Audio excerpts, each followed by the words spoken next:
Okay, so let's do an example based on the properties of our equilibrium constants. In this case, we're working with everything in gases, so you're going to be given the values of Kp. When we do this example, these are the equations that were given. Kp is the values that were given. So hydrogen reacting with iodine gives me 2 hydrogen iodides. And then basically the Kp there is 54. Nitrogen reacting with 3 hydrogens gives me 2 ammonias. That Kp is 1.04 times 10 to the minus 4. All this is taking place at 700 degrees Kelvin. And I want to determine, using this information, this reaction. Ammonia reacting with iodine to give me hydrogen iodide and nitrogen gas. Okay? So let's go through and see how we can do this.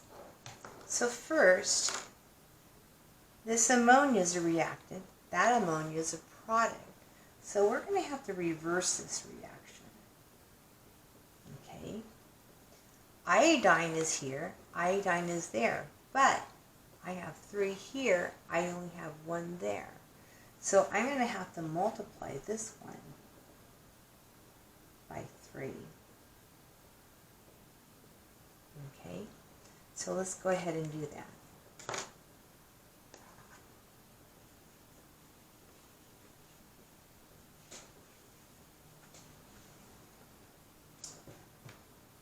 So let's take the top one, multiply it by 3. So if I take 3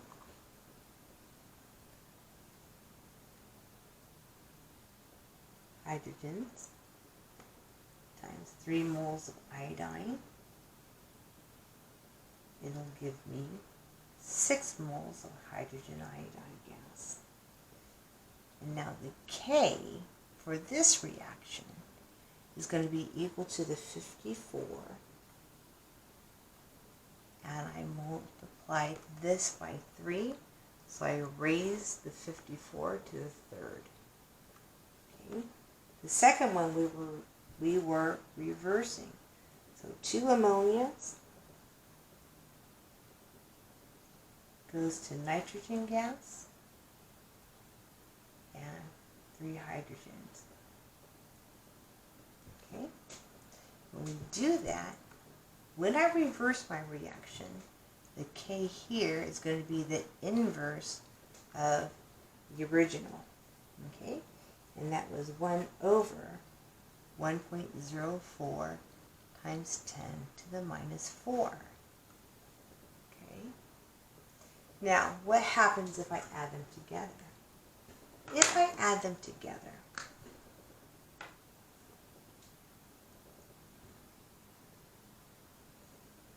then this part cancels out. I have 2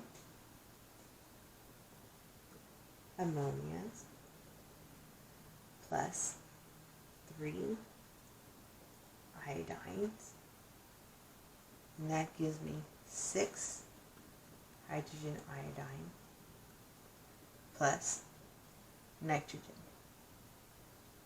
And that's the overall reaction of what we're interested in. So the K here is going to be equal to this times that. So the first one, the 54 cubed times 1 over 1.04 times 10 to the minus 4. So even though we don't have these measured out, but once we know these 2 reactions, we could actually determine the value here. Okay? So, okay, 1.04 minus 4. I get some big value, like 1.51 times 10 to the 9. Okay? So, this reaction lies to the right.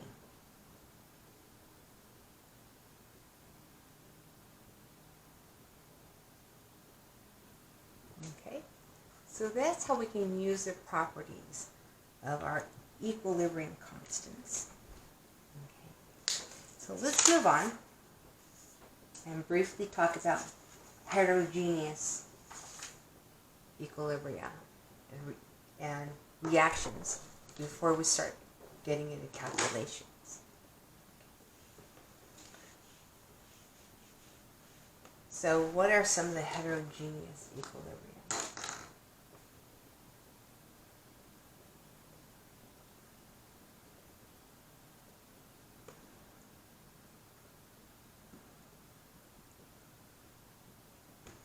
So when we talk about this, then we're talking about multiple phases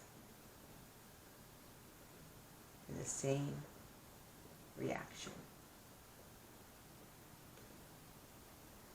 What we've been talking about previously with Kc and Kp is that they're all gases, they're all aqueous solutions.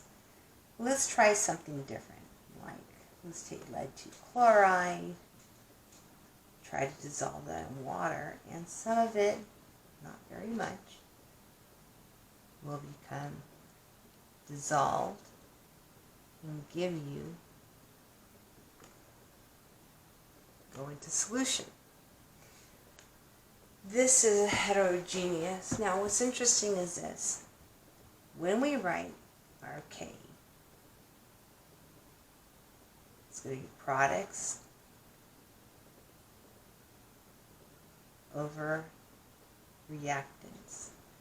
The fact is, my solid's not taken into account. Now, why is that? Because look, if I have a solid,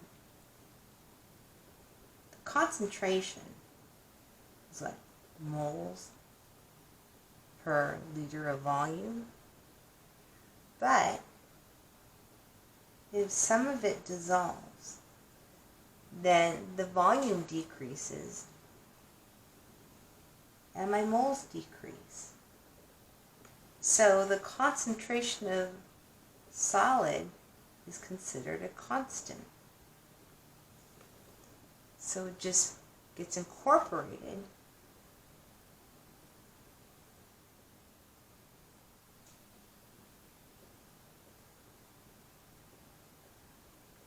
into K. Alright, because remember, K is a constant. So the bottom line is whenever you have solids, they are not included in your equilibrium expression. What about liquids? Likewise, the same thing for liquids. So let's go back and take a look at something like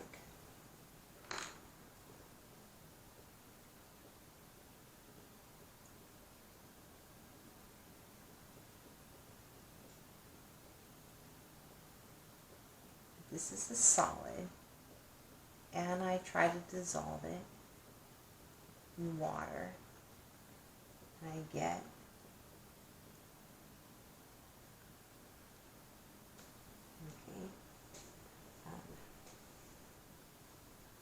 I want that as a solid. Sorry. This should be aqueous. My apologies. And I mix it with more water. Okay. And I get something like this.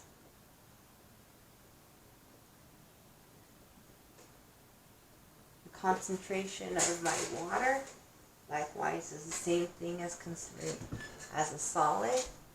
It's held as a constant, and that's why it wasn't involved in our equilibrium equation.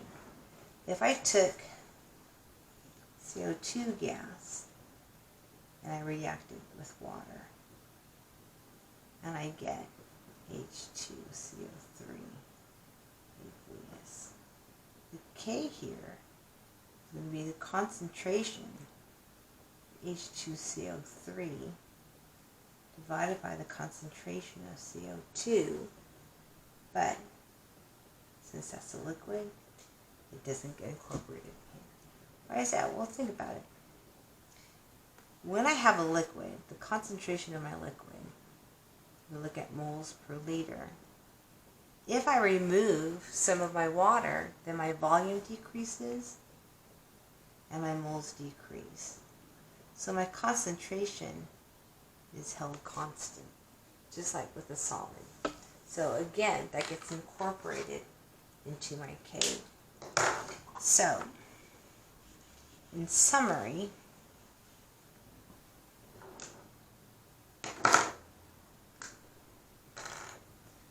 for my K, my equilibrium constant determination,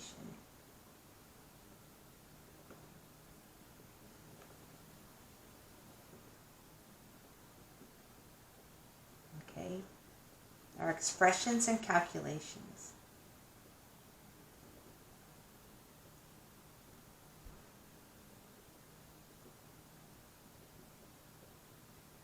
You can use concentration, the molarity. You can use partial pressure.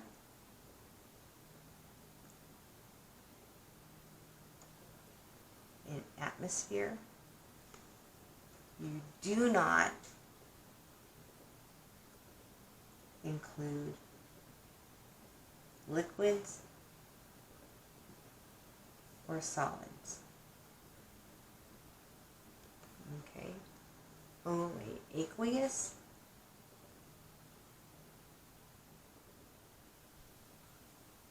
and gases. Aqueous solutions and gases.